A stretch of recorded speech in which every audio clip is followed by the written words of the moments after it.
میډیا دې ته پاتې شوله چې یو د یو عیب اوچته یو بل د بل عیب اوچته یو بل د بل عیب اوچته. څوک چې د یو مسلمان پرده اوچته کی احادیث مبارکو کې راځي وی دا کس په خپل کور کې دند ناسی الله وی زه به شرمنده او رسوا کړم. په کور کې دننه به زه پرده اوچته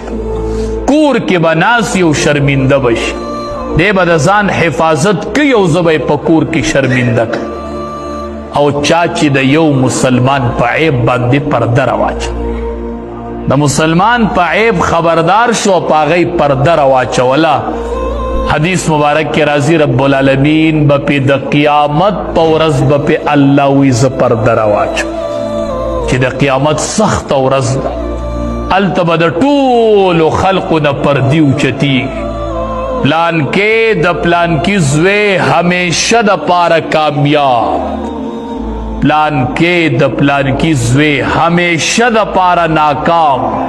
پردي به اوچتیږي او پټ په ښکاره کیږي. په هغې ورځ نبی علیه السلام فرمایي رب العالمین به په هغې ورځ باندې پرده ور واچي چې د قیامت ورځ ده او د رسوایۍ ورځ ده په دې بنده به الله په هغې ورځ پرده ور واچي څوک چې د مسلمان یو عیب باندې خبر